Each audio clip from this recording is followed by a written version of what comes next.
Antecedentes históricos.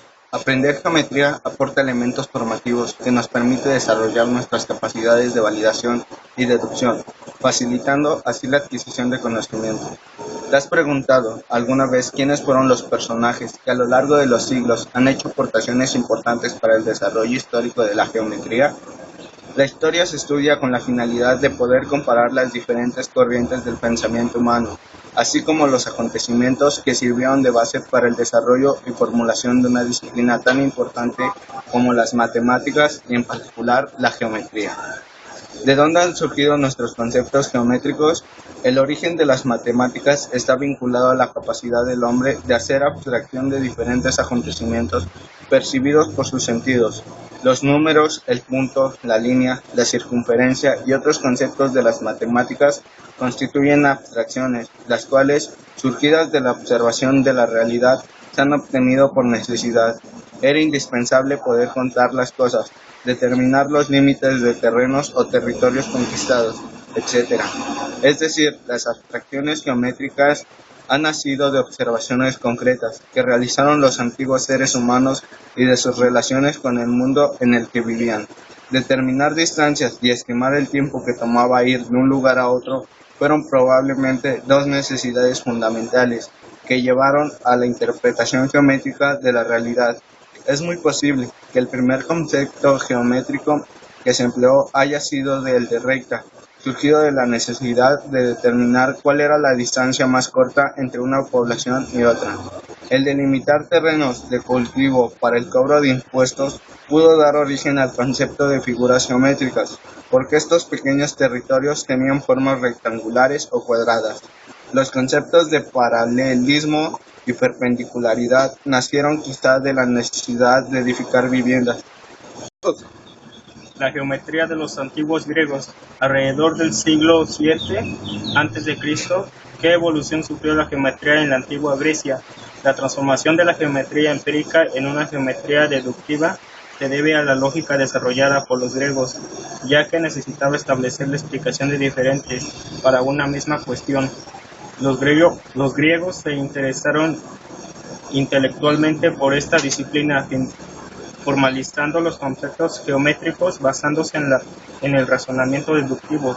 Fueron los grandes constructores marinos, astrólogos y agricultores griegos quienes empezaron a hacer un uso práctico de la geometría. Entre los grandes filósofos que construyeron con el avance de esta ciencia se encuentran los siguientes: Tales de Mileto, 600-545 a.C. Entre sus aportaciones se encuentra la de haber demostrado la antigüedad de los ángulos del triángulo isósceles.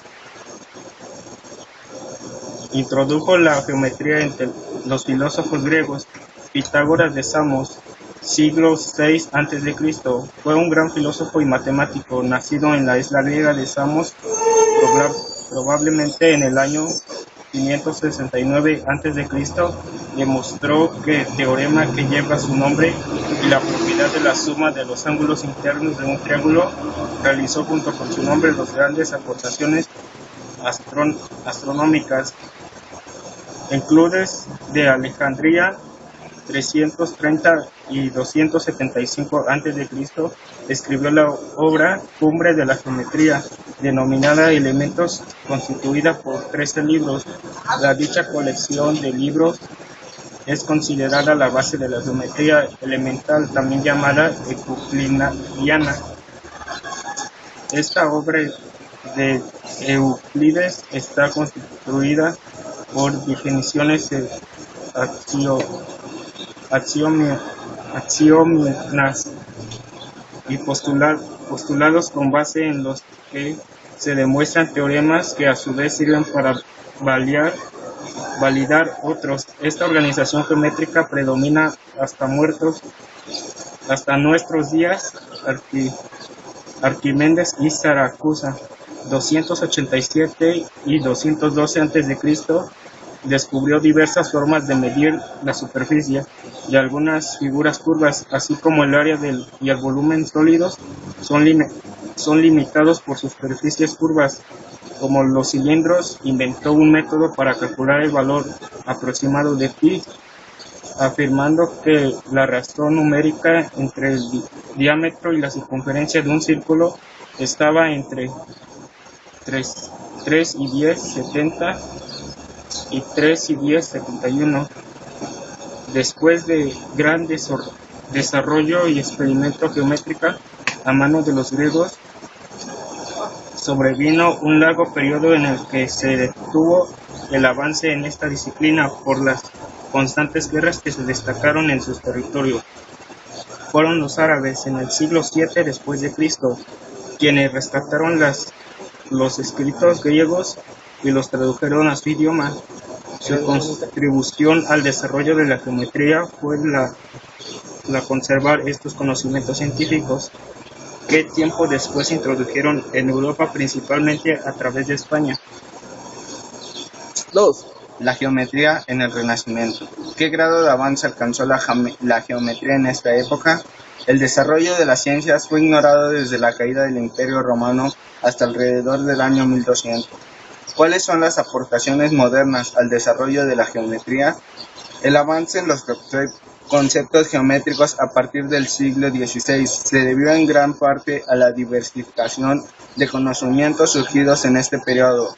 Esta época se caracteriza por el surgimiento de nuevas formas de estudiar la geometría que se vieron impulsadas principalmente por las aportaciones de los franceses. Descartes realizó aportaciones importantes a la geometría proyectiva. Descartes estableció las bases de la geometría analítica. Monge fue el iniciador de la geometría descriptiva.